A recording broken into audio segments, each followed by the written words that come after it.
Down mystery lane আপনাকে স্বাগত জানায়। ভিন্ন স্বাদের রহস্য গল্প পেতে লাইক, শেয়ার এবং সাবস্ক্রাইব করুন আমাদের official YouTube channel down mystery lane. আজ আপনারা শুনবেন হেমেন্দ্র কুমার রায়ের লেখা কুমার বিমলের অ্যাডভেঞ্চার কাহিনী সূর্যনগরীর গুপ্তধন, প্রথম পর্ব। আজকের গল্প পাঠে তমাল, শুভময়, অনির্বাণ, শুভঙ্কর, তাপস, সুমনা, কুন্তল এবং আমি মনোতোষ। পোস্টার ডিজাইন এবং সম্পাদনা তমাল। শুরু হচ্ছে আজকের গল্প হেমেন্দ্র কুমার রায়ের লেখা কুমার বিমলের অ্যাডভেঞ্চার কাহিনী সূর্যনগরীর গুপ্তধন, প্রথম পর্ব। বিখ্যাত ভূপর্যটক ফিলিপ সাহেবের সঙ্গে আমাদের প্রথম পরিচয় হয় নামকরা ব্যারিস্টার মিস্টার গুহের বাড়িতে একটি বৈকালিক চায়ের আড্ডায়। কিন্তু মৌখিক পরিচয়ের আগেই ফিলিপ সাহেব খবরের কাগজে পাঠ করেছিলেন বিমল ও আমার খ্যাতির কাহিনী। সুতরাং মৌখিক পরিচয়ের পালা সাঙ্গ হতেই ফিলিপ সাহেব উচ্ছ্বসিত কণ্ঠে বলে উঠলেন, বিমলবাবু, কুমারবাবু, এই গোটা পৃথিবীর ওপর আমি সারা জীবন ছুটোছুটি করে বেরিয়েছি বটে, কিন্তু কিন্তু আপনাদের কাছে আমি হচ্ছি চাঁদের কাছে জোনাকির মতো তুচ্ছ।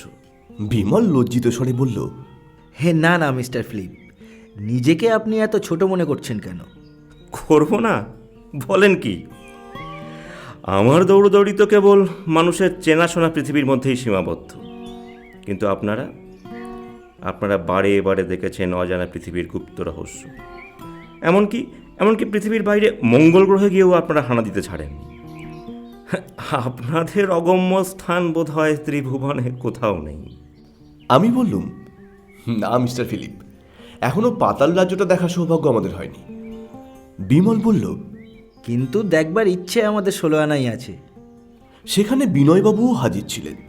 তিনি বললেন, তোমার এই উদ্ভট ইচ্ছাকে আমি ভয় করি বিমল। মাঝে মাঝে আমার সন্দেহ হয় কোন দিন হয়তো তুমি জমালয়ে বেড়াতে যাওয়ার জন্য বায়না ধরে বসবে। সর্বনাশ! আমি কিন্তু অভিমন্যুর মতো বোকা নই বিনয়বাবু। যে দেশে ঢুকলে আর বেরোবার পথ খুঁজে পাওয়া যায় না, সে দেশে যাওয়ার নাম আমি কোনোদিনই মুখে আনবো না। ইতিমধ্যে খাবার ও চা এলো। ফিলিপ সাহেব চা পান করতে করতেই তাঁর দেখা নানান দেশের গল্প বলতে লাগলেন।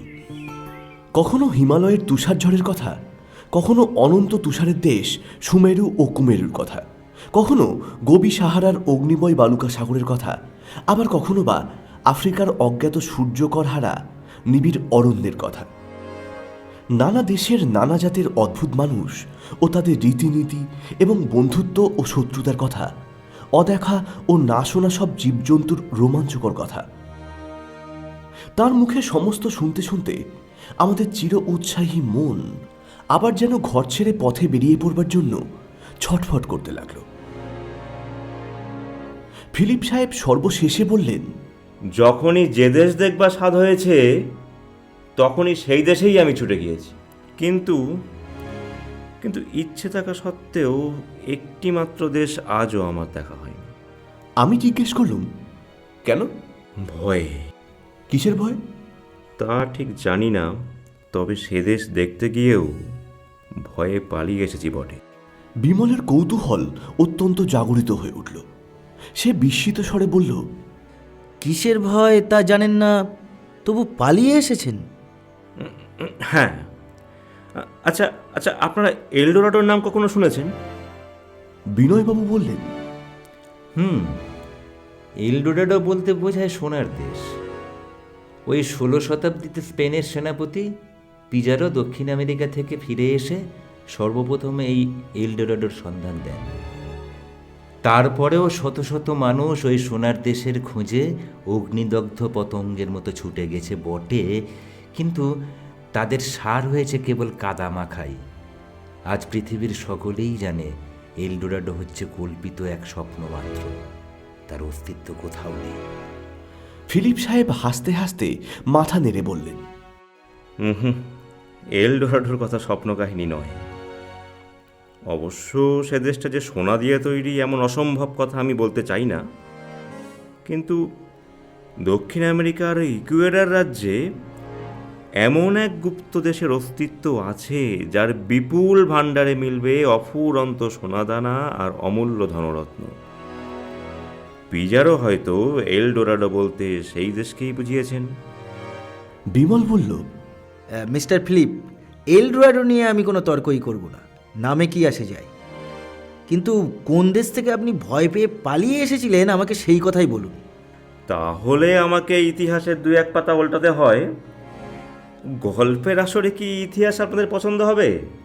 বিনয়বাবু বললেন। এলডোরাডোর গাঁজাখোরের গল্পর চেয়ে ইতিহাস আমার ভালোই লাগবে। ফিলিপ সাহেব আগে তার পাইপে তামাক ভরে অগ্নিসংযোগ করলেন।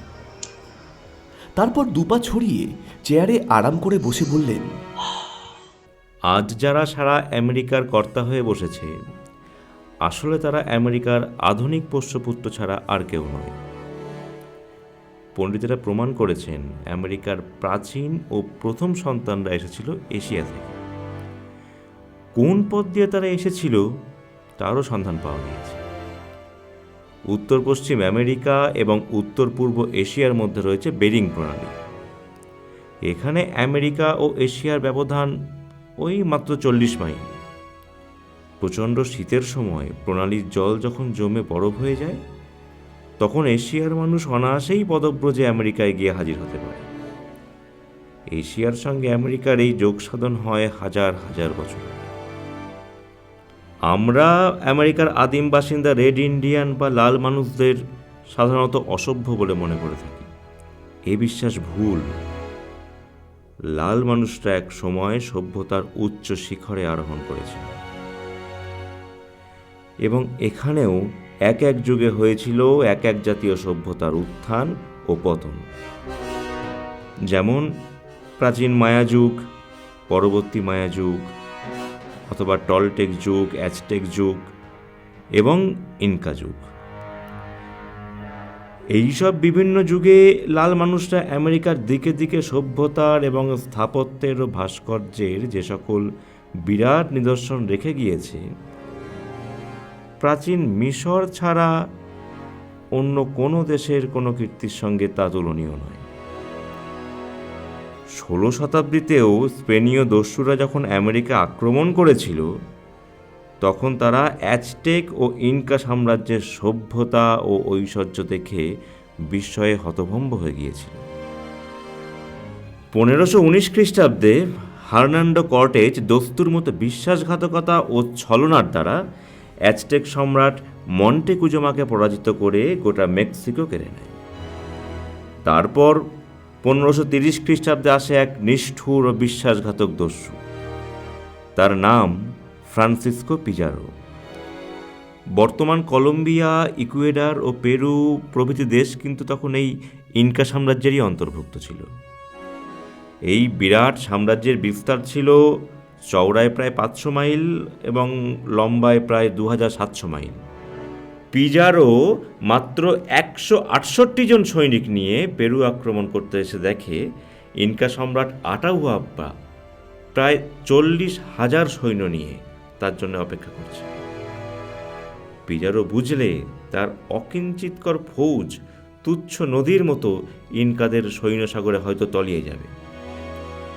তখন সে এক নীচ কৌশল অবলম্বন করবে। বন্ধুত্বের ভান করে সম্রাট আটাহুয়াপ্পার কাছে সে সাদর আমন্ত্রণ পাঠায়। সম্রাটের দুর্ভাগ্য, সরল বিশ্বাসে তিনি পিজারোর সেই আমন্ত্রণ গ্রহণ করেন। ফলে তিনি হলেন দুরাত্মা পিজারার হাতে বন্দী। সম্রাট ও প্রধান নেতা শত্রু হস্তগত। তাই ইনকা সৈন্যরা হতাশ হয়ে পরাজয় স্বীকার করে পালিয়ে গেল।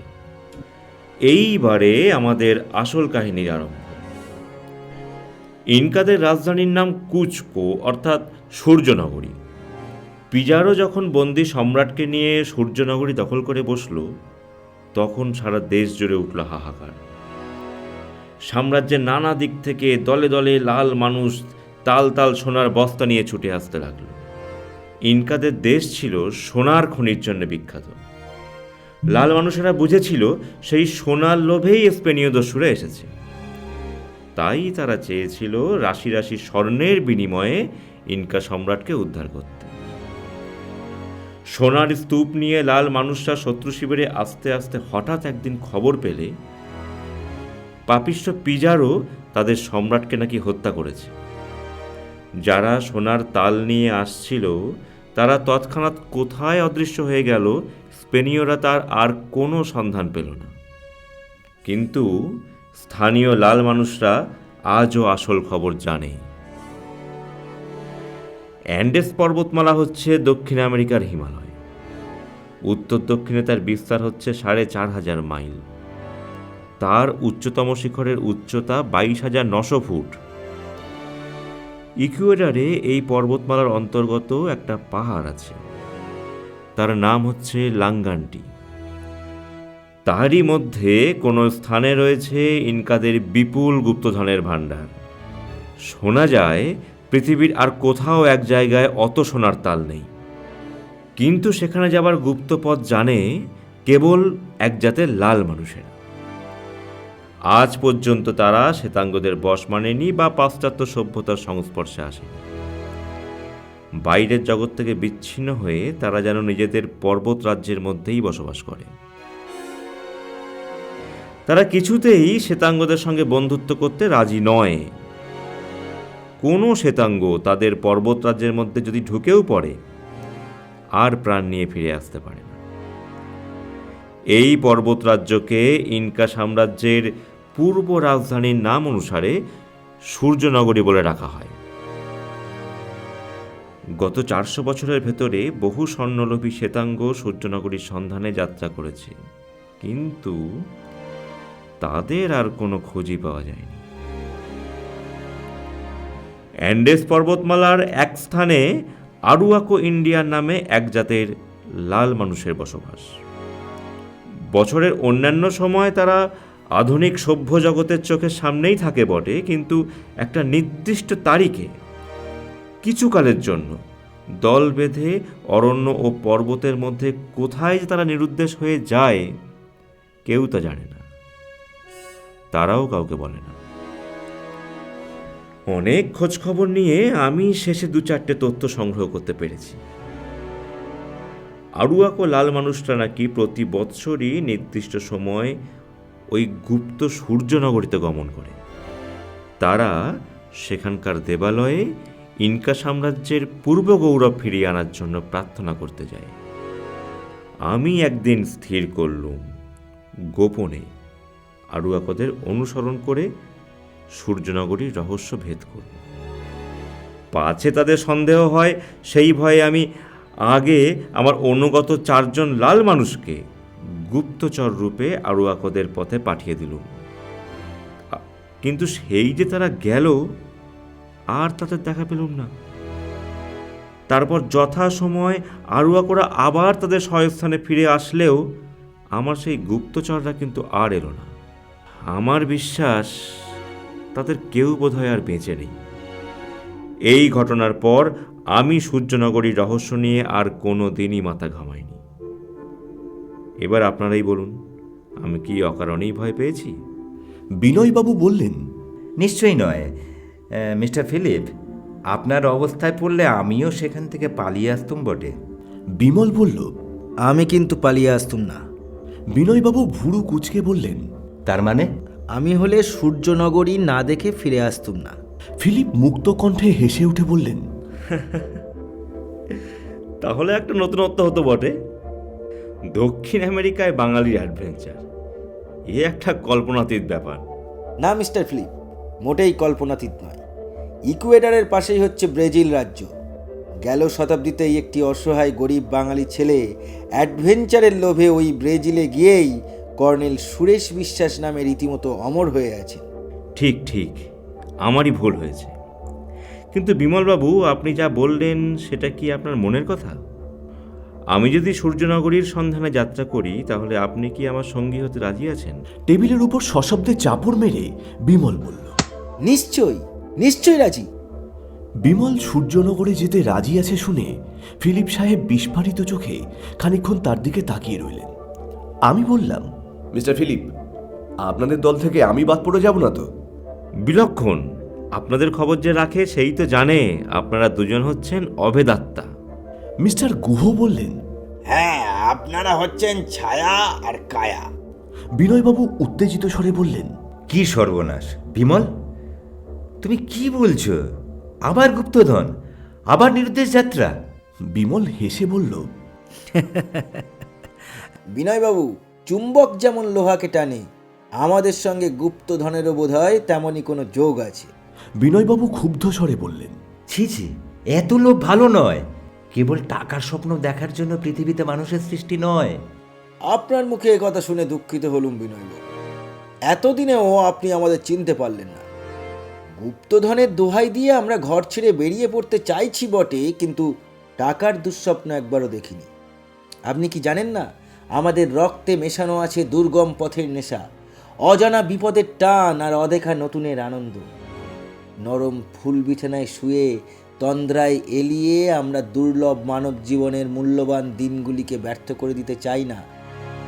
আমরা গতিশীল করে তুলতে চাই এর প্রতি মুহূর্তটিকে। আমরা দেখতে চাই যা দেখিনি, আমরা শুনতে চাই যা শুনিনি, আমরা লাভ করতে চাই যে নতুনকে আজও পাইনি। নিত্য নতুন পথ, নিত্য নতুন দৃশ্য, নিত্য নতুন গতির ছন্দ। বিশ্বকে ভালো করে ভোগ করতে চাই বিনয়বাবু। টাকার লোভে আমরা কোনোদিন পাগল হইনি। ফিলিপ সাহেব বললেন, বিনয়বাবু, আপনার মনের কথা আমি বুঝতে পেরেছি। ভারতবর্ষ যে আজ জীবনের যাত্রাপথে এতটা পিছিয়ে পড়েছে, এর কারণ এখানকার লোকেরা আজ অবলম্বন করতে চায় জড়ের ধর্ম। অথচ আমাদের দেশ ইউরোপের দিকে তাকিয়ে দেখুন, সেখান থেকে দলে দলে লোক বেরিয়ে পড়ছে পৃথিবীর চারিদিকে, জলে স্থলে শূন্যে। কেউ আকাশে উঠে বায়ুমণ্ডলের বাইরে যেতে চায়, তো কেউ আবার অতল সমুদ্র গর্ভে নেমে যায়। আবার কেউ যেতে চায় তৃষ্ণার্ত সাহারার অশেষ মরুজগতে। জ্বলন্ত ভিসুভিয়াসের মৃত্যু ভীষণ উদরে, বিপদসংকুল সুমেরু কুমেরুর তুষার ঝটিকার মধ্যে শান্তিময় গৃহের আনন্দ আর আত্মীয় বন্ধুর আদর যত্ন ছেড়ে কেন তারা জীবনকে এমনভাবে বিপন্ন করে নিশ্চিত মৃত্যুকেও আলিঙ্গন করতে চায় হাসি মুখে? এইসব মৃত্যুঞ্জয়ী মানুষ কি তুচ্ছ টাকার লোভেই ঘরের মায়া ত্যাগ করে? আমি বললাম, হ্যাঁ মিস্টার ফিলিপ, এই পথের নেশাই একদিন ভারতকে পৃথিবীর মধ্যে সর্বশ্রেষ্ঠ করে তুলেছিল। আপনাদের ইউরোপ যখন ভূমধ্যসাগরের তীরে নিদ্রিত হয়ে আছে, ভারতের ছেলে তখন রচনা করেছিল সপ্তসাগরের ইতিহাস। যারা প্রত্নতত্ত্ব নিয়ে নাড়াচাড়া করেন তাদের অনেকেই বলেন আমেরিকার বুকেও পড়েছিল ভারতের পদচিহ্ন। একথা আমি বিশ্বাস করি কুমারবাবু। কম্বোডিয়া আর জাভায় আজও ভারতের প্রাচীন যেসব হাতের কাজ বর্তমান আছে, তাদের বিপুলতার সামনে বহু বিজ্ঞাপিত মিশরের কীর্তিও ছোট হয়ে যায়। কিন্তু যারা কম্বোডিয়ার ওঙ্কার ধামের আর জাভার বড় বুদ্ধের মন্দির গড়েছিল, তাদের বংশধররা আজ পূর্বপুরুষদের চিনতে পারে না। এইটাই হচ্ছে আধুনিক ভারতের জন্য সবথেকে বড় দুর্ভাগ্য। মিস্টার ফিলিপ, আমার মুখের একটা ছোট্ট কথাকে মস্ত বড় করে তুলে আপনারা যে প্রসঙ্গের অবতারণা করলেন, আমিও তাতে যোগ দিতে রাজি আছি। কিন্তু ব্যাপারটা এত বড় করে দেখবারও কোনো দরকার আছে কি? হচ্ছিল ইনকাদের সূর্যনগরের গুপ্তধনের কথা। আমার মত হচ্ছে লাল মানুষেরা তাদের পূর্বপুরুষদের গুপ্তধন কোথায় লুকিয়ে রেখেছে তা নিয়ে আমাদের ব্যস্ত হওয়ার কোনো দরকার নেই। ওদের গুপ্তধনের জন্য আমি একটুও ব্যস্ত নই। আর গুপ্তধনের লোভে আমি পৃথিবী পর্যটনের ব্রত গ্রহণ করিনি বিনয়বাবু। ভেবে দেখুন বিনয়বাবু, নবীন আমেরিকার আধুনিক সভ্যতার মধ্যে আমরা যে লাল মানুষদের পাই, তাদের আসল মুখ থাকে মুখোশের তলায় ঢাকা। আজও তারা মনে মনে শ্বেতাঙ্গদের বহিঃশত্রু বলে ঘৃণা করে। আমাদের কাছে নিজেদের কোনো গুপ্ত তথ্যই তারা প্রকাশ করে না। স্পেনীয় ডাকাতরা আমেরিকায় গিয়েছিল অর্থলোভে, তাই তারা অ্যাজটেক আর ইনকা সাম্রাজ্যকে ধ্বংস করেছিল।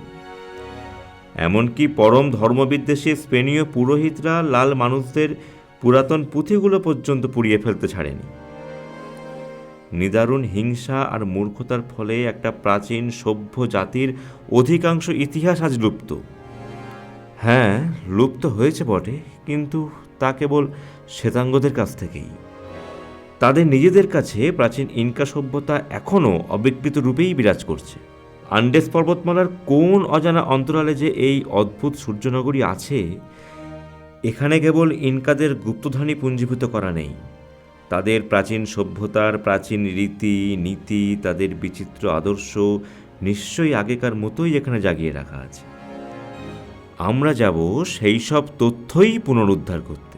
বেশ, তাহলে আমার আর কোনো আপত্তি নেই। কিন্তু আমি বুঝতে পারছি সূর্যনগরীতে যাত্রা করলে আপনাদের পদে পদে বিপদগ্রস্ত হতে হবে। ও বিষয়েও কোনো সন্দেহ নেই। সূর্যনগরীর পথে যে পদার্পণ করেছে সে কিন্তু আর ফেরেনি।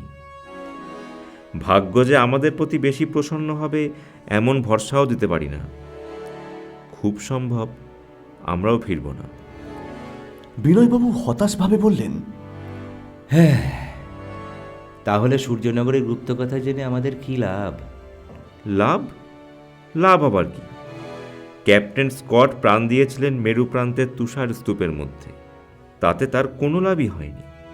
হিমালয়ের উচ্চতম শিখরের ওপরে উঠতে গিয়েও অনেকে আত্মদান করেছে। মরবার সময়ে তারাও বোধহয় লাভ ক্ষতির কোনো কথা ভেবে দেখেনি। বিমল বলল, কিন্তু সেই সব বীর প্রমাণ করে গেছেন ইচ্ছে করলেই মানুষ মৃত্যুকে জয় করতে পারে। মিস্টার ফিলিপ, আপনি কবে দক্ষিণ আমেরিকার দিকে যাত্রা করতে পারবেন? আমি হচ্ছি পরিব্রাজক। ভ্রমণ করাই আমার ধর্ম। যখনই যাত্রার ঘণ্টা বাজবে তখনই আমি প্রস্তুত। ভ্রমণ করা আমার ধর্ম নয় বটে, কিন্তু সুদূর অজানার আহ্বান সর্বদাই আমার কানে বাজে। তবে এখানে একটা কথা আছে, আপনার ওই সূর্যনগরীতে যাবার জন্যে কিছু আয়োজন তো করতে হবে নাকি? আয়োজন? কি আয়োজন? সেটা আপনিই ভালো বলতে পারবেন, কারণ আমরা কোনো দিন ইকুয়েটরে যাইনি। সেখানে কী রকম বিপদের সম্ভাবনা তাও তো আমরা জানি না। বিপদ? ও দেশে আমাদের জন্য অনেক রকম বিপদ আপদ অপেক্ষা করে আছে, সে কথা আমি আগেই বলেছি। দুর্গম গহন অরণ্য, তার মধ্যে রয়েছে হিংস্র সব জন্তু, তারই আনাচে কানাচে লুকিয়ে থাকবে শত শত লাল মানুষের সতর্ক চোখ। সেই সব নিষ্ঠুর চোখ যখনই আমাদের আবিষ্কার করবে তখনই ছুটে আসবে উত্তপ্ত বুলেটের ঝটিকা। এইসব বিপদ আমরা এখানে বসেই কল্পনা করে নিতে পারি। এর ওপরেও আছে অজ্ঞাত সব বিপদ। তাদের কথা আমি জানি না, সুতরাং বলতেও পারবো না। তবে আর ওসব কথা ভেবে লাভ নেই। আমরা গায়ের জোরেই অজানাকে জানব। কেবল এইটুকুই আজ ঠিক হলো, আজ থেকে 15 দিনের মধ্যেই আমরা ভারতবর্ষের আশ্রয় ত্যাগ করব। দুরন্ত আনন্দে আমার বুকের ভিতরটা নেচে উঠল। নীল সাগরের সুদূর পারে আছে দক্ষিণ আমেরিকার বিরাট হিমালয়, এবং তারই কোলে লুকিয়ে রয়েছে সূর্যনগরীর গুপ্ত রহস্য। সেখানে বনে বনে রাজত্ব করে জাগুয়ার বাঘ, অজগর আর র্যাটেল স্নেক। ঘোড়া ছুটিয়ে পাহারা দেয় মাথায় পালক পরা বন্য লাল মানুষের দল। পূজা করে তারা অদ্ভুত সব দেবতাকে। তারা নরবলি দেয়, হয়তো এখনো মানুষের মাংসও খায়। বিপদের সেই বেড়াজালের মধ্যেই আছে না জানি কত বৈচিত্র্যের রোমাঞ্চ, কত ঘটনার পর ঘটনার মহোৎসব। আরও কিছুক্ষণ কথাবার্তা বলে ফিলিপ সেদিনের মতন বিদায় নিলেন। বিমল বলল, বিনয়বাবু, আপনিও আমাদের সঙ্গে যাচ্ছেন তো? বিনয়বাবু মাথা নেড়ে বললেন, না। ঠিক সেই সময় বাড়ির ভিতর থেকে বেরিয়ে এলো বিনয়বাবুর মেয়ে মৃণু। মৃণুর পরিচয় আশা করি আপনাদেরকে নতুনভাবে দিতে হবে না। আজ এখানে তারও চায়ের নিমন্ত্রণ। এতক্ষণ সে ছিল অন্দরমহলে বাড়ির মেয়েদের কাছে। মৃণু ছুটে এসে বিনয়বাবুর গলা জড়িয়ে ধরে বলল, সূর্যনগরীতে তুমি কেন যাবে না বাবা? ও, তুই বুঝি আড়াল থেকে সব শুনছিলি? হ্যাঁ, কিন্তু তুমি কেন যাবে না বাবা? বিনয়বাবু মেয়ের মাথায় আদর করে হাত বুলিয়ে দিতে দিতে বললেন, তোকে এখানে একলা ফেলে রেখে গেলে আমার মন যে কেমন করবে মা। কেন তোমার মন কেমন করবে? আমাকেও সঙ্গে নিয়ে চলো না। তোকে তোকে সঙ্গে করে নিয়ে সূর্যনগরীতে যাব বলিস কি রে? কেন বাবা, আমি কি আর ছোটটি আছি? এই মাসেই যে আমি 19 পার হলুম, আর আমার যে সাহসের অভাব নেই তাও তুমি জানো। হিমালয়ের সেই রাক্ষসরা যখন আমাকে ধরে নিয়ে গিয়েছিল তখন। বিনয়বাবু বাধা দিয়ে তাড়াতাড়ি বললেন, থাক থাক, ওসব কথা আর বলতে হবে না, এখন বাড়ি চল তো। মৃণু বিমলের কাছে গিয়ে বলল, বিমলদা, আমি তোমাদের সঙ্গে যাব। বিমল বাঁধো বাঁধো গলায় বললে, এই না না মিনু, তা হয় না। কেন? তুমি তো আর আমাদের মতো পুরুষ মানুষ নও। মিনু চোখ মুখ ঘুরিয়ে বলল, আমি যে পুরুষ মানুষ নই সেটা আর তোমাকে মনে করিয়ে দিতে হবে না মশাই। কিন্তু মেয়ে হলেই যে আলমারির সাজানো পুতুল হতে হবে এ কথা আমি মানব না। অজ্ঞাতবাসে যাবার সময় পাণ্ডবরাও কি দ্রৌপদীকে সঙ্গে করে নিয়ে যাননি? চাঁদ বিবি, রানী লক্ষ্মীবাই সাজানো পুতুল ছিলেন কি?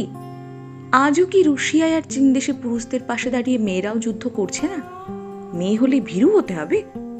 তুমি তো জানো বিমলদা, আমিও বন্দুক, লাঠি, ছোরা সব ধরতে পারি। বিনয়বাবু বিস্মিত স্বরে বললেন, সর্বনাশ, সর্বনাশ করেছে। বিমল কুমার, দেখো দেখো, তোমাদের সঙ্গে থেকে থেকে মৃণুর স্বভাব কিরকম ভয়ঙ্কর হয়ে উঠেছে। পাগলের মতো যা মুখে আসছে তাই বলছে। একখানা খবরের কাগজ খুলে ধরে আড়ালে মুখ লুকিয়ে আমি হাসতে লাগলাম। বিমল কোনো যুক্তি খুঁজে না পেয়ে বলল, দেখেছ, তোমার জন্য আমরাও কিন্তু বকুনি খেয়ে মরছি। ওসব বাজে কথাই আমি ভুলছি না। আমায় না নিয়ে গেলে আমি কেঁদে কেটে রসাতল করব। এটা কিন্তু ঠিক মেয়েদের মতোই কথা হলো। তুমি কি কেঁদে জিততে চাও? মৃণু অভিমান ভরা স্বরে বলল, হ্যাঁ তাই। আমায় না নিয়ে গেলে আজ কাঁদবো, কালও কাঁদবো, রোজ কাঁদবো। আমি কেঁদেই জিতবো। আমি বললুম, বিনয়বাবু, মৃণুর অশ্রু সাগরে যদি তলিয়ে যেতে না চান তাহলে ওর কথায় সায় দিয়ে আত্মরক্ষা করুন। বিনয়বাবু খানিকক্ষণ হতভম্বের মতন বসে রইলেন। তারপর মাথা চুলকোতে চুলকোতে বললেন, কালে কালে হলো কি, পৃথিবী উল্টাতে আর বুঝি দেরি নেই।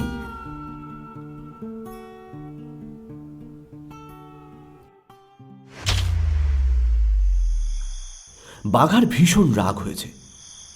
বাঘার সঙ্গে নিশ্চয়ই আমাদেরকে নতুন করে পরিচয় করিয়ে দিতে হবে না। তবে যারা এখনো বাঘার নাম শোনেননি তাদের জন্য বলি, সে হচ্ছে মস্ত বড় এক দেশি কুকুর।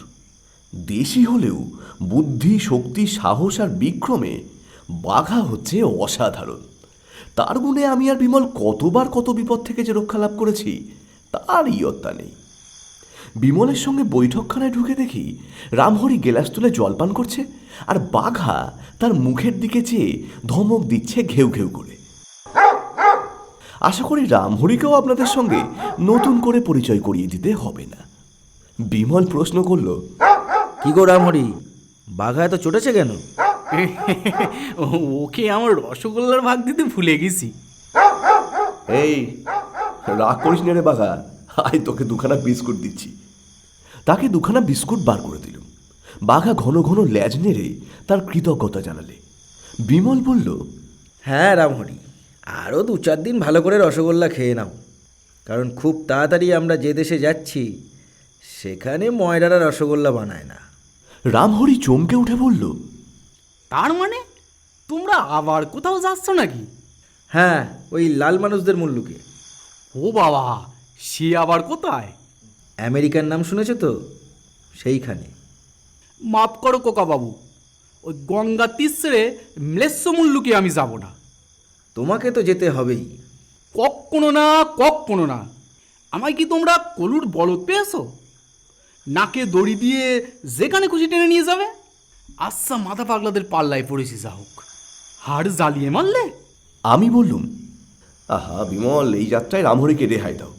বুড়ো হলে মানুষ একটু কাপুরুষ হয়ে যায়। রামহরি রেগে তিনটে হয়ে বলল, কি? রামহরিদাস কাপুরুষ? জানো, হাতে এক গাছা পাকা বাঁশের লাঠি পেলে আজও আমি জমে তোয়াক্কা রাখি না। ঠিক এমনই সময়ে ঝড়ের মতন ঘরে এসে ঢুকলো মৃণু। ছুটে গিয়ে রামহরির 2 হাত চেপে ধরে সে নাচতে নাচতে উচ্ছ্বসিত স্বরে বলল, নাচো রামুদা, আমার সঙ্গে তুমিও একটু নাচো। রামহরি ব্যস্ত হয়ে বললে, আরে আরে দিদিমণি, করো কি? তোমার সঙ্গে আমার কি আর নাচবার বয়স আছে? না না রামহরি, তোমাকে একটিবার নাচতেই হবে। আজ আমার ভারী আনন্দের দিন। আরে আরে বাবরে বাবরে, এত আনন্দ কিসের গা? তোমার বিয়ের দিন ঠিক হয়ে গেছে নাকি? আমি বললুম, মৃণু ব্যাপার কি? বিনয়বাবু তোমার কথায় রাজি হয়েছেন বুঝি? রামহরির হাত ছেড়ে দিয়ে মৃণু বললে, হ্যাঁ কুমারদা, রাজি না হয়ে উপায় কি? আমার কান্নার অভিনয়টা নিশ্চয়ই খুব ভালো হয়েছিল। ওই যে বাবা আসছেন, ওনার মুখেই সব শোনো। বিনয়বাবু ঘরে ঢুকেই ক্রুদ্ধ স্বরে বললেন, রেনু, তুমি অন্যায় এরকম বাচাল হয়ে উঠেছ। মোটর থেকে নামতে না নামতে গাড়ি থেকে লাফিয়ে পড়ে ঘোড় দৌড়ের ঘোড়ার মতো ছুটে এলে। এর অর্থ কি? মৃণু তাড়াতাড়ি বিনয়বাবুর কাছে গিয়ে দুই হাতে তাকে জড়িয়ে ধরে বলল, এর অর্থ কি জানো বাবা? তুমি যে আমার কথায় রাজি হয়েছ, বিমলদার কুমারদাকে এই সুখবরটা দেওয়ার জন্য আমার আর তোমার সই ছিল না। বিনয়বাবু আরো বেশি রেগে গিয়ে বললেন, তোর সই ছিল না? সুখবর? বাঙালির মেয়ে নাকি আমেরিকা ঢিঙ্গিপনা করতে যাচ্ছে, এটা আবার সুখবর নাকি? মৃণু বাবার বুকে মাথা রেখে বলল, তুমি রাগ করো না বাবা, তুমি যে আমার লক্ষ্মী বাবা। রামহরি এতক্ষণ মহাবিস্ময়ে দুই চোখ বিস্ফারিত করে অবাক হয়ে সব শুনছিল। এতক্ষণ পরে সে বলল, বিনয়বাবু, এসব কি শুনছি? আমাদের খোকাবাবুরা কি এক সৃষ্টি ছাড়া লাল মানুষের দেশে যাবার বায়না ধরেছে। দিদিমণিও ওই ডান পিটেদের সঙ্গে যাবে নাকি? বিনয়বাবু হতাশভাবে একখানা চেয়ারের উপর বসে পড়ে শ্রান্ত স্বরে বললেন, আমাকে আর কিছু জিজ্ঞেস করো না রামরি, আমি কিছু জানি না। মৃণু বলল, তুমি যদি অমন করে কথা কও বাবা, তাহলে কিন্তু আমি আবার কাঁদতে বসবো। রক্ষে কর বাছা, আমি আর কোনো কথাই কইব না। রামহরি বিমলের কাছে গিয়ে বলল, ও খোকাবাবু, এসব কি শুনছি? হ্যাঁ রামহরি, মিনুও আমাদের সঙ্গে যাবে। তাহলে তোমারও ওই মত? মোটেই না, মিনু আমাদের সঙ্গে না গেলেই ভালো হয়। তবে তর্ক না করেও কথা বলতে পারি যে তুমি সঙ্গে গেলে আমাদের তোমাকে নিয়েই বিব্রত হয়ে থাকতে হবে। আমরা কিন্তু ইডেন গার্ডেন বেড়াতে যাচ্ছি না মিনু। মৃণু যেন তেলে বেগুনের মতন জ্বলে উঠে বলল, ইডেন গার্ডেনে বেড়াবার ইচ্ছা আমারও একটু নেই মশাই। ইকুয়াডরে পৌঁছে আমিও তোমাদের কাছ থেকে চকলেট কি আইসক্রিম খেতে চাইবো না। নিজের ভার আমি নিজেই বইতে পারবো। তোমরা দয়া করে নিশ্চিন্ত হও। মৃণু সঙ্গে থাকলে আমাদের যে নিশ্চিন্ত হওয়া অসম্ভব, এই কথাটা কিছুতেই তাকে বোঝানো গেল না। বনে জঙ্গলে পাহাড়ে রক্তলোভী শত্রু আর হিংস্র জন্তুদের মধ্যে আমাদের সর্বদাই বাস করতে হবে। পদে পদে যুঝতে হবে সাক্ষাৎ মৃত্যু ও নানা অভাবিত বিপদের সঙ্গে। এসব ক্ষেত্রে বাঙালি মেয়ের উপস্থিতি কল্পনা করাও অসম্ভব। কিন্তু মৃণু এই যাত্রা কিছুতেই আমাদের সঙ্গ ছাড়লে না।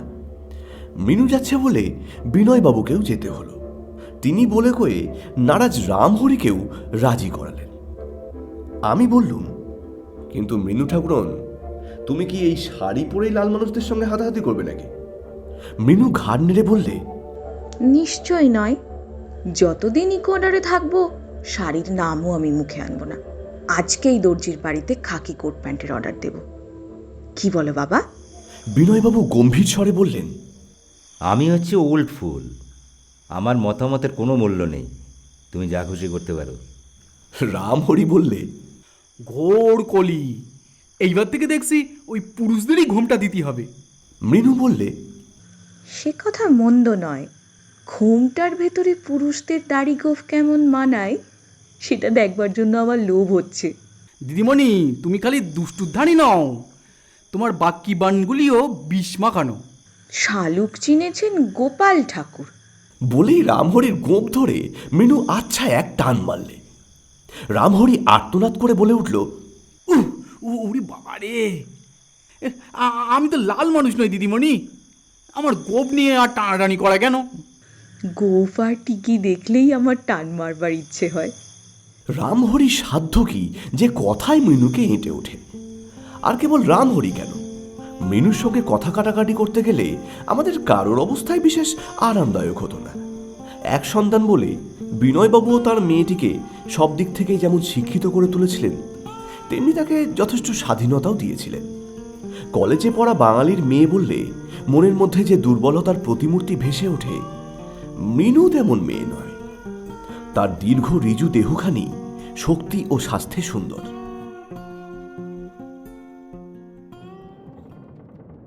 ঠিক দিন 15 পরেই আমাদের যাত্রা শুরু হলো। বিরাট ও অনন্ত এক জলের সাম্রাজ্য। মানুষ তার কোনো অংশের নাম দিয়েছে ভারত সাগর, কোনো অংশে চীন সাগর, আবার কোনো অংশের বা প্রশান্ত সাগর। আলাদা আলাদা নাম বটে, কিন্তু চেহারা একই। আকাশের স্থির নীলিমার তলায় কেবল অস্থির নীলিমার গতির উচ্ছ্বাস, স্থিরতার সঙ্গে এই অস্থিরতার অপূর্ব আলাপ। দিকচক্রবাল পর্যন্ত চিরকাল চলেছে স্থিরতার সঙ্গে এই অস্থিরতার অপূর্ব আলাপ। দিনের বেলায় এখানে জলেও আগুন জ্বালে, রাত্রে চাঁদ এসে ঢেউয়ে দুলিয়ে দেয় হীরামানিকের মালা। আমরা অনেকবারই সমুদ্রযাত্রা করেছি, কিন্তু মৃণুর পক্ষে এ হচ্ছে একেবারে নতুন অদেখা জগৎ। দিনরাত সে কেবল ডেকের উপরেই থাকতে চায়, কান পেতে জলের ডাক শোনে, অবাক বিস্ময়ে তার চোখ ছোটে সামুদ্রিক পাখিদের পিছন পিছন। মাঝে মাঝে জাগে সবুজ স্বপ্নের মতন ছোট ছোট দ্বীপ। পথে বিশেষ কোনো উল্লেখযোগ্য ঘটনা ঘটল না। যথাসময়ে গিয়ে নামলুম দক্ষিণ আমেরিকার মাটিতে। এইবারে দেখা যাক ভাগ্যদেবী আমাদের সামনে তোলেন কোন দৃশ্যের জবনিকা। কলম্বিয়ার রাজধানী বোগাটো শহর। Tram, taxi, electric, theatre, bioscope, এখানে আধুনিক সভ্যতার কোনো উপকরণেরই অভাব নেই। এখানকার বাসিন্দাও দেখলাম অনেক রকমের।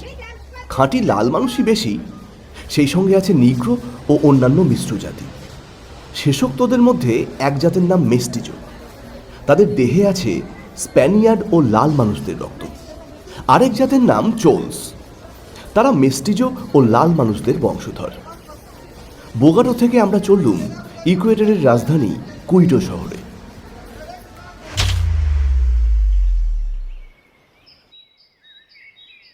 পথের মধ্যেই দেখা হলো আরুয়াকো লাল মানুষদের সঙ্গে। তাদের কুটিরগুলি গোল গোল। এক একটি পরিবার এক এক জোড়া কুটিরে বাস করে। এর কারণটাও অদ্ভুত। এদেশি রীতি অনুযায়ী স্বামী ও স্ত্রীকে ভিন্ন ভিন্ন ঘরে থাকতে হয়, এবং স্বামীর ঘরে স্ত্রী বা স্ত্রীর ঘরে স্বামী প্রবেশ করতে পারে না। আমরা যখন আরুয়াকোদের দেশে গিয়ে হাজির হলুম, তখন তাদের পল্লীগুলো ছিল প্রায় জনশূন্য। যাদের দেখলুম তাদের অধিকাংশই হয় বুড়ো, নয় শিশু, নয় পঙ্গু বা রুগ্ন। একজনও জোয়ান বা সক্ষম লোকের সঙ্গে দেখা হলো না।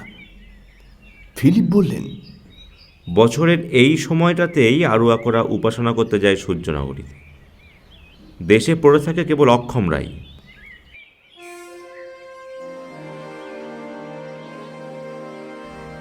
আমরা আবার যাত্রা শুরু করলুম। যাত্রাপথের প্রথম থেকেই চোখের সামনে জেগে রয়েছে অ্যান্দেস মহাপর্বতের ক্রমোন্নত শিখরমালা। এই ৪,৫০০ মাইলব্যাপী পর্বত প্রথম যেখান থেকে মাথা তুলেছে, সেখানে তার উচ্চতা খুব বেশি বা অসাধারণ নয়, কিন্তু ক্রমে ক্রমে তার দৈর্ঘ্য বেড়ে উঠে অবশেষে হারিয়ে গিয়েছে অনন্ত আকাশের মেঘরাজ্যের ভিতরে। পাহাড়ের পর পাহাড়, যেন তাদের আর কোনো শেষই নেই। এ যেন এক বিশাল সোপান শ্রেণী, এবং প্রত্যেক পাহাড় হচ্ছে সোপানের এক একটি ধাপ। এমনই ধাপে ধাপে সে উঠে গিয়েছে প্রায় ২৩,০০০ ফুট উপরে। ভারতবর্ষের হিমালয় পর্বত অ্যান্দেজের থেকে উঁচু বটে, কিন্তু লম্বায় সে অনেক ছোট, মাত্র ১,৫০০ মাইল। চওড়াতেও অ্যান্দেস বড় সামান্য নয়, স্থানে স্থানে প্রায় ৫০০ মাইল। এক বিরাট পর্বত সাম্রাজ্যের মধ্যে নানা জায়গায় নানা রকম জলবায়ু, নানা রকম আবহাওয়া, কোথাও শীত, কোথাও গ্রীষ্ম, কোথাও বা বর্ষা, এবং এখানকার দৃশ্য বৈচিত্র্যেরও যেন অন্ত নেই। অ্যান্দেজের কোনো কোনো স্থান মরুভূমির মতন নিষ্পাদপ, আবার কোনো কোনো স্থান অপূর্ব শ্যামলতাই সুন্দর। এর কোথাও আছে উত্তপ্ত আগ্নেয়গিরি, আবার কোথাও দেখা যায় চিরতুষারের দিগন্তব্যাপী শুভ্রতা। ৯,৩৫০ ফুট উপরে উঠে আমাদের গম্যস্থান ইকুয়েডরে এসে উপস্থিত হলুম। এর রাজধানীর নাম কুইটো। এখানকার ঠান্ডা আবহাওয়া ভারী ভালো লাগলো। শুনলুম সারা বছরের কোনো সময়েই এখানে গ্রীষ্মের উৎপাত নেই। চারিদিকে পর্বতমালার স্নেহের আশীর্বাদ নিয়ে শহরটি প্রাচীন যুগ থেকে আজ পর্যন্ত পৃথিবীর খাতায় নিজের নাম লিখে রেখেছে।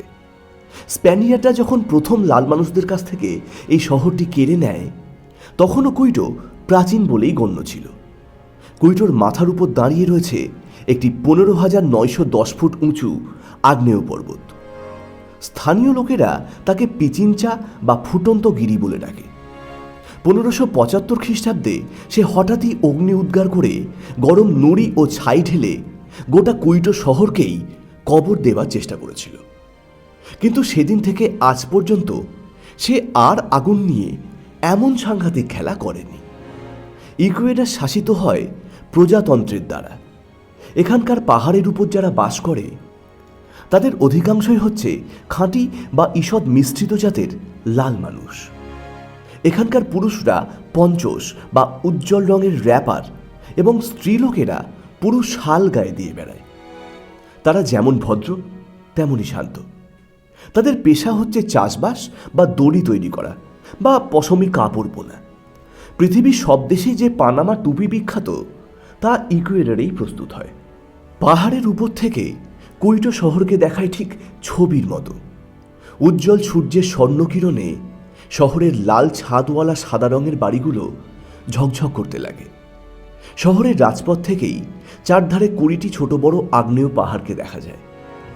কুইটো শহর থেকে আর একটি দৃশ্য দেখলুম। পিচিঞ্চা আগ্নেয়গিরি এবং তার ভিতরটা অগ্নিময়, কিন্তু বাইরে থেকে তাকে চেনবার জো নেই, কারণ তার ঊর্ধ্ব দিকে রয়েছে চিরতুষারের শ্বেত প্রলেপ এবং নিচের দিকটা ঢাকা তৃণ এবং বন্য জঙ্গলের শ্যামলতায়। বরফে ঢাকা অগ্নিপর্বত সত্যিই আশ্চর্য। কুইটো থেকে বেরিয়েই ফিলিপ সাহেব আমাদের সঙ্গে যাবার জন্য কয়েকজন এদেশীয় মালবাহী কুলি সংগ্রহ করলেন। কুলিরা কয়েকটি ঘোড়া ও লামার পিঠে মোটঘাট তুলে দিয়ে আমাদের পিছন পিছন আসতে লাগলো। লামা বলতে তোমরা হয়তো বুঝবে তিব্বতী সন্ন্যাসী, কিন্তু এই লামা সেই লামা নয়। এ হচ্ছে উটের ছোটখাটো সংস্করণ, যদিও এদের পিঠে কুঁচ থাকে না। লামা হচ্ছে দক্ষিণ আমেরিকারই জন্তু। পাহাড়ের দুর্গম পথে অনায়াসেই তারা ভারী ভারী মাল নিয়ে আনাগোনা করতে পারে।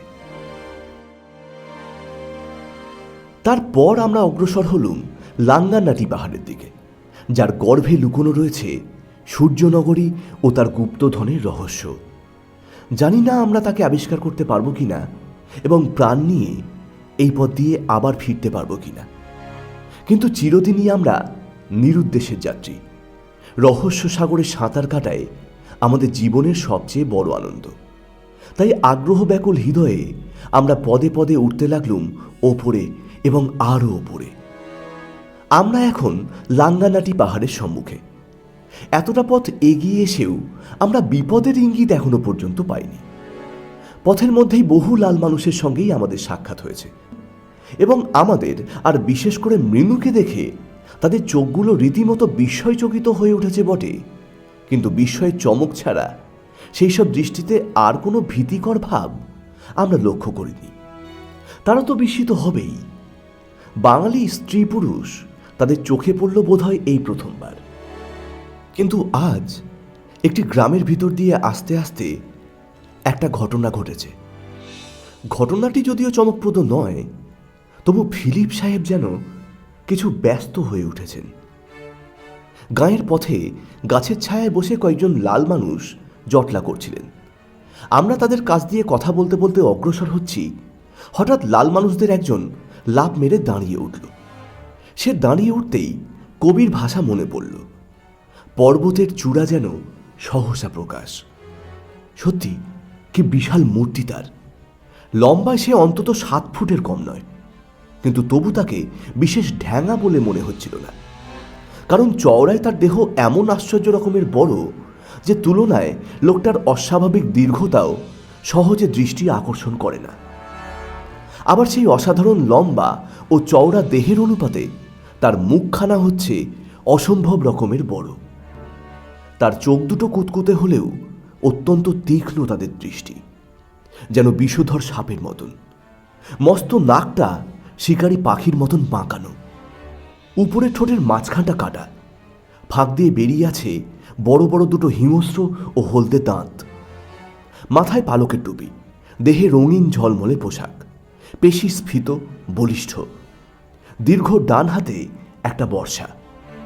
লোকটা মাটির উপর সশব্দে পা ফেলে আমাদের কাছে এগিয়ে এলো। তাকে দেখেই বাঘার কণ্ঠে ফুটল গর্জন রব। ফিলিপ সবিস্ময়ে বলে উঠলেন, কালোবাজ। সে বিষম হেঁড়ে গলায় হো হো করে হেসে পরিষ্কার ইংরাজিতে বলল, হ্যাঁ, আমি সেই কালোবাজ। মিস্টার ফিলিপ, তুমি এখনো আমাকে ভোলনি দেখছি। ফিলিপ মৃদু হেসে বললেন, তোমার ওই পরম সুন্দর চেহারা কি একবার দেখলে ভোলা যায়? কালোবাজ তার বর্ষাটা মাটির উপর ঠকঠক করে ঠুকতে ঠুকতে বলল, আমার চেহারা পরম সুন্দর কিনা জানি না, তবে যথার্থ পুরুষ মানুষেরই মতো। আমি তোমাদের মতন আদুরে ননির পুতুল নই। তোমাকে ননির পুতুল বলে আমি অভিধানের অপমান করব না, কিন্তু কালোবাজ, তুমি এখানে বসে কি করছো বলো দেখি? তোমার কথার জবাব দেওয়ার আগে আমি জানতে চাই, তুমি আবার এদেশে কেন? বেড়াতে এসেছি। বেড়াতে? এই পাহাড় আর জঙ্গল কি বেড়াবার জায়গা নাকি? এই দেখবার জন্য তোমরা এসেছো 7 সমুদ্র 13 নদী পার করে? হ্যাঁ, একবার এদেশ দেখেও তোমাদের দেখবার স্বাদ মেটেনি মিস্টার ফিলিপ? না। বেশ, তবে বেরিয়ে বেড়াও। বলেই সে ফিরে হনহন করে আবার গাছতলায় গিয়ে দাঁড়ালো। আমরাও আবার এগিয়ে চললুম। বিমল জিজ্ঞাসা করল, মিস্টার ফিলিপ, লোকটা কে? লাল মানুষদের একজন সর্দার। আপনি ওকে চেনেন দেখছি। হ্যাঁ, গেলবারে যখন এদেশে এসেছিলাম তখন ওর সঙ্গে সামান্য পরিচয় হয়েছিল, কিন্তু কিন্তু ওকে আমি ভয় করি। কেন? আমরা এখন যেখানে এসেছি এটিই হচ্ছে সূর্যনগরী যাওয়ার প্রধান পথ। আগের বারেও ওকে এখানেই দেখেছিল। আমার বিশ্বাস কালোবাজ এইখানে বসে পাহারা দেয়, যাতে বাইরের কেউ সূর্যনগরের পথে এগোতে না পারে। তার মানে এই কালোবাজ আমাদের শত্রু। মিত্র যে নয় এ বিষয়ে কোনো সন্দেহ নেই। মৃণু বললে, কালোবাজ যখন বললে তার চেহারা পুরুষ মানুষের মতো, তখন আপনার বলা উচিত ছিল যমদূতরাও পুরুষ মানুষ। বাবা, কি চেহারা! হয়তো ওর প্রকৃতিও ওর আকৃতির চেয়ে সুন্দর নয়। আমার মনে দুশ্চিন্তার উদয় হচ্ছে। হয়তো গতবারের মতো এবারও আমাদের ব্যর্থ হয়ে ফিরতে হবে। মৃণু বলল, বিমলদা, মিস্টার ফিলিপের সঙ্গে কথা কইতে কইতে কালোবাজ কিরকম একটা চোখে বারবার আমার পানে তাকাচ্ছিল, সেটা তোমরা কেউ লক্ষ্য করেছো কি? এখানে বাঙালি মেয়ে কেউ দেখেনি। কালোবাজ হয়তো বিস্মিত হয়েছিল। না বিমলদা, না, কালোবাজের চোখ যেন খাই খাই করছিল। ওটা তোমার মনের ভ্রম হতে পারে। বিনয়বাবু তাড়াতাড়ি এগিয়ে এসে মৃণুকে জড়িয়ে ধরে বললেন, না, মৃণুর ভ্রম হোক আর নাই হোক, আজ থেকে ওকে আমি এক দণ্ড কাজ ছাড়া হতে দেব না।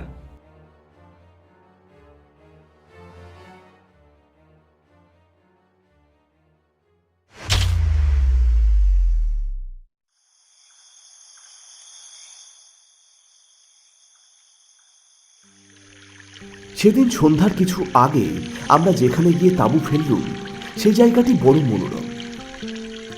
উপরে নীল আকাশ, তলায় সুদূর গিরিশ্রেণীর শুভ্র তুষার রেখা, তারপর পাহাড়ের গায়ে মাখা ধূসর রং এবং তার নিচে স্নিগ্ধ সবুজ শ্রী এবং এই বিভিন্ন বর্ণমালার উপর ঝরে ঝরে পড়ছে অস্তগামী সূর্যের রক্তরাগ ঝর্ণা।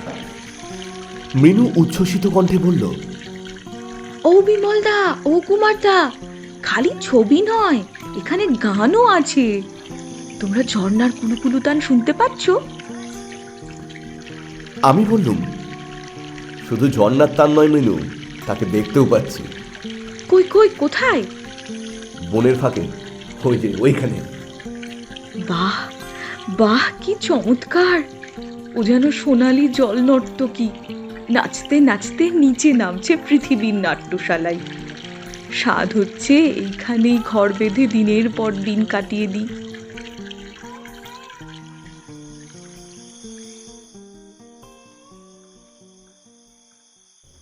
সন্ধ্যার অন্ধকারে চারিদিক যখন ঝাপসা হয়ে গেল, আমরা তখন তাঁবুর ভেতরে গিয়ে আশ্রয় নিলুম।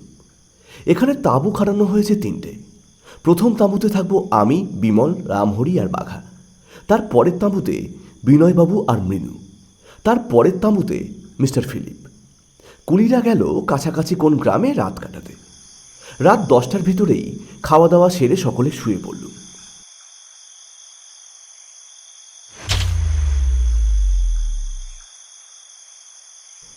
কতক্ষণ ঘুমিয়ে পড়েছিলাম জানি না, হঠাৎ বাঘার ঘন ঘন চিৎকারে আমার ঘুম ভেঙে গেল।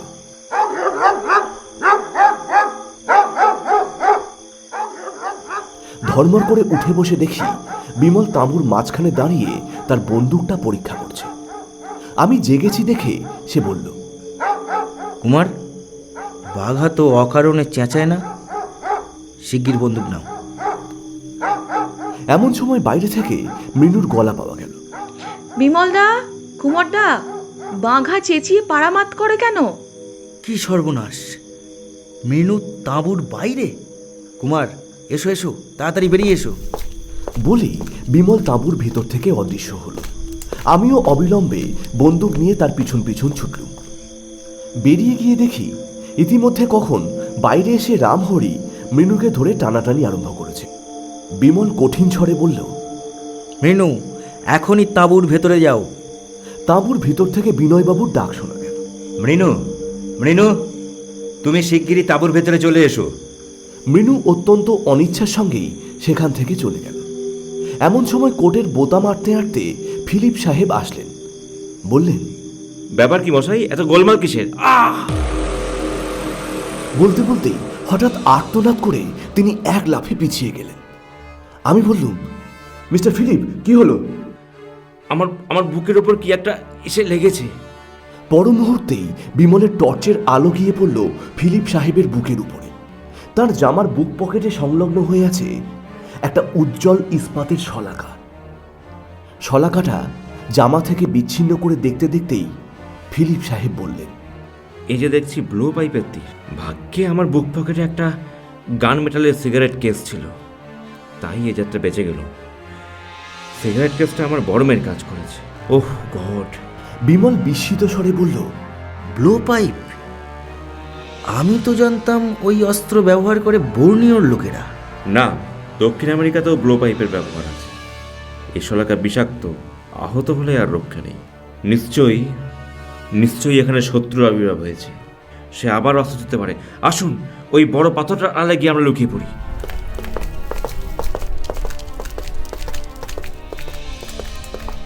পাথরের আড়ালে গা ঢাকা দিয়ে চারিদিকে দৃষ্টিপাত করল। চাঁদ তখন পশ্চিম আকাশে। তার আলোর উজ্জ্বলতা কমে এলেও চারিদিক অস্পষ্টভাবে দেখা যাচ্ছিল। পিছনে চাঁদ নিয়ে ডান দিকের পাহাড় ও অরণ্য স্থির হয়ে দাঁড়িয়ে রয়েছে যেন কালিমাখা চিত্রের মতন। সেদিকে জনপ্রাণী সাড়া নেই। বাঁদিকের অরণ্য চাঁদের আলোয় ঝিলমিল করছে, সেদিকেও কেউ নেই। কিন্তু বেশিক্ষণ অপেক্ষা করতে হলো না। আচম্বিতে ডান দিকের অন্ধকার ফুঁড়ে একে একে বেরিয়ে আসতে লাগলো মূর্তির পর মূর্তি। ক্রমে সংখ্যায় হলো তারা প্রায় 30-35 জন। তাদের সর্বাগ্রে যে মূর্তিটা রয়েছে তার বিরাট আকার দেখেই অনুমান করতে পারল সে হচ্ছে কালোবাজ। বিমল বলল, মূর্তিগুলো তো দেখছি আমাদের দিকেই আসছে। সবাই বন্দুক তোলো, ওরা আরো কাছে আসলেই আমরা গুলি চালাবো। আমি বন্দুকের লক্ষ্য স্থির করলুম কালোবাজের দিকে। মূর্তিগুলো পায়ে পায়ে খুব কাছে এসে পড়ল। বন্দুকের ঘোড়া টিপি টিপি করছি, এমন সময় মূর্তিগুলো হঠাৎ স্তম্ভিতের মতন দাঁড়িয়ে পড়ল এবং তারপর চোখের পলক ফেলতে না ফেলতেই সভয়ে চিৎকার করে উঠে প্রাণপণে দৌড় মেরে একসঙ্গে আবার অন্ধকারের অন্তরালে মিলিয়ে গেল। বিমল আমার হাত চেপে ধরেই অভিভূত স্বরে বলল, কুমার, দেখো দেখো, মা দিকে চেয়ে দেখো। ওহ, কি দৃশ্য! বাঁদিকে চন্দ্রালোকে কতকটা স্পষ্ট অরণ্য ভেদ করেও বেরিয়ে আসছে মূর্তির পর মূর্তি। ভালো করে দেখা যাচ্ছিল না বটে, তবু এটুকু বেশ বোঝা যাচ্ছিল যে প্রত্যেক মূর্তি কালির মতন কালো এবং প্রত্যেক মূর্তি লম্বা চওড়ায় মানুষের চেয়ে ঢের বড়। তারা মাটির উপর দিয়ে চলছে মাতালের মতন টলতে টলতে এবং তাদের ভাবভঙ্গি সম্পূর্ণ অমানসিক। আমার বুক ধড়ফড় করে উঠল। এমন অস্বাভাবিক ও অভাবিত দৃশ্য আর কখনো দেখিনি। কারা এরা? পৃথিবীর জীব নাকি নরকের মূর্তিমান অভিশাপ? বিস্ময় নীরবতার মাঝখানে সর্বপ্রথমে কথা বলল বিমল। সে ফিলিপের কাঁধের উপর হাত রেখে ঠেলা মেরে বলল, ওরা কারা? ওরা কি পৃথিবীর মানুষ? ফিলিপ হতভম্বের মতন বললেন, আমি তো কিছু বুঝতে পারছি না। এর মধ্যে মৃণু আবার কখন ছুটে বেরিয়ে এসেছে এবং তার পিছনে পিছনে বিনয়বাবুও। বিনয়বাবু মৃণুর একখানা হাত চেপে ধরে বললেন, মৃণু, মৃণু, তুমি শিগগির তাবের ভেতরে চলে এসো। মৃণু রাজি নয় দেখে তিনি তাকে জোর করে টানতে টানতে আবার তাঁবুর মধ্যে নিয়ে গেলেন। কিন্তু সেই বিভীষণ মূর্তিগুলো একবারও আমাদের দিকে ফিরে তাকালো না। দেখলে মনে হয় আমাদের অস্তিত্ব সম্পর্কে তারা যেন সম্পূর্ণ অচেতন। কয়েক মুহূর্তে তারা পাথরের মূর্তির মতন স্থির হয়ে দাঁড়িয়ে রইল। তারপর অদ্ভুত ভঙ্গিতে আবার একসঙ্গে অগ্রসর হলো। বিমল বললে, ওরা যাচ্ছে ওই ঝর্ণার দিকে। ওরা বোধহয় আমাদের দেখতেই পায়নি। ফিলিপ বললেন, লাল মানুষগুলো নিশ্চয়ই ওদের দেখেই পালিয়ে গিয়েছে, আর ওরাও ছুটেছে তাদেরই পেছনে। আমি বললুম, বিমল দেখো, মূর্তিগুলো কিরকম দুদিকে হেলে পড়ে টলতে টলতে এলোমেলো পায়ে এগিয়ে এগিয়ে যাচ্ছে। মানুষরা তো এইভাবে চলে না। দেখতে দেখতেই মূর্তিগুলো ঝর্ণার কাছে গিয়ে মোড় ফিরে বনের মধ্যে অদৃশ্য হয়ে গেল।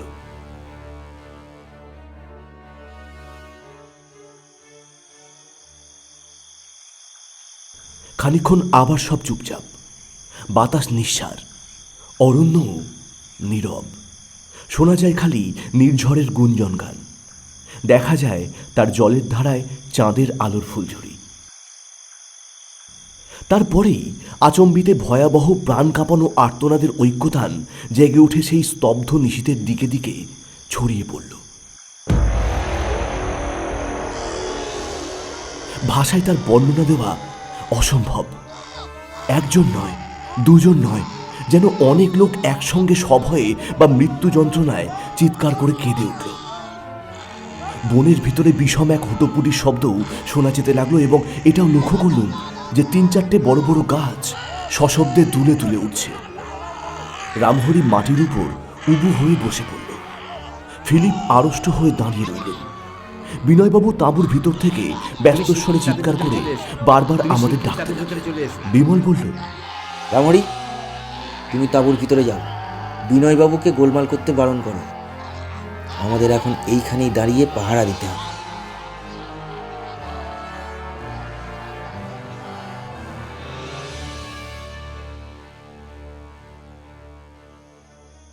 অরণ্য আবার শব্দহীন। নিঝুম রাত যেন সমাধির মৌনব্রত নিয়েছে। প্রায় 6-7 মিনিট কেটে গেল, কিন্তু আর কোনো বিভীষিকারই সাড়া পাওয়া গেল না। ওই চন্দ্রকরোজ্জ্বল অরণ্যের শ্যামল যবনিকার ওপারে এইমাত্র কোন বিয়োগান্ত দৃশ্যের অভিনয় হয়ে গেল। অবাক হয়ে দাঁড়িয়ে দাঁড়িয়ে আমি সেই কথাই ভাবতে লাগলুম। বিমল বলল, আমার ইচ্ছে হচ্ছে চুপি চুপি গিয়ে একবার জঙ্গলের ভিতরে উঁকি মেরে আসি। ফিলিপ সচকিত কণ্ঠে বললেন, রক্ষা করুন মশাই, আপনার এই ভীষণ ইচ্ছেকে দমন করুন। জঙ্গলের রহস্য জঙ্গলের ভেতরেই চাপা থাক। তা দেখবার ইচ্ছা আমার একটুও নেই। ঠিক আছে, আপাতত আমার ইচ্ছাকে আমি দমন করছি, কিন্তু রাত পেরোলে জঙ্গলের ভেতরে আমাকে যেতেই হবে। কারোর মানা তখন আমি শুনবো না। আরও ঘণ্টাখানেক আমরা সেইখানেই দাঁড়িয়ে রইলুম, কিন্তু উল্লেখযোগ্য আর কোনো ঘটনাই ঘটল না। এবং সেজন্যে আমি দুঃখিত নই, কারণ অল্পক্ষণের মধ্যেই আমাদের উপর দিয়ে যে ঘটনার পর ঘটনার ঝটিকা বয়ে গেল, এক রাত্রের পক্ষে তাই যথেষ্ট। তারপর তাঁবুর ভিতরে গিয়ে ঢুকলুম বটে, কিন্তু মিনু ছাড়া আমাদের প্রত্যেককেই পালা করে সারা রাত পাহারা দিতে হলো। বাঘা তো সমস্ত রাতটাই জেগে জেগেই কাটিয়ে দিল। সে এত উত্তেজিত হয়েছিল যে তার চিৎকার একবারও থামল না।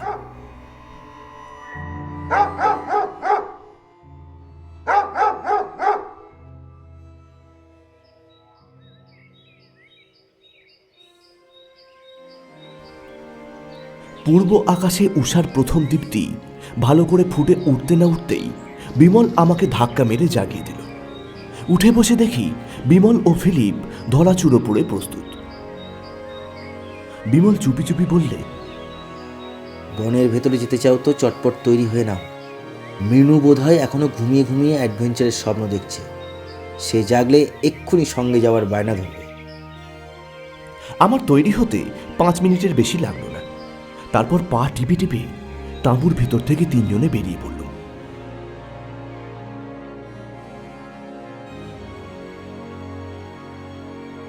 এতক্ষণ আপনারা শুনলেন হেমেন্দ্র কুমার রায়ের কুমার বিমলের অ্যাডভেঞ্চার কাহিনী সূর্যনগরীর গুপ্তধন প্রথম পর্ব। আজকের গল্প পাঠে ছিল শুভময়, তমাল, অনির্বাণ, শুভঙ্কর, কুন্তল, সুমনা, তাপস এবং আমি মনোতোষ। পোস্টার ডিজাইন এবং সম্পাদনা তমাল। যদি গল্পটি আপনাদের ভালো লেগে থাকে তাহলে অতি অবশ্যই লাইক করবেন, শেয়ার করবেন এবং কমেন্টের মাধ্যমে আপনার মূল্যবান মতামত জানাবেন। ও ভালো কথা, এখনও যদি সাবস্ক্রাইব না করে থাকেন তাহলে অবশ্যই সাবস্ক্রাইব করুন আমাদের official YouTube channel down mystery lane.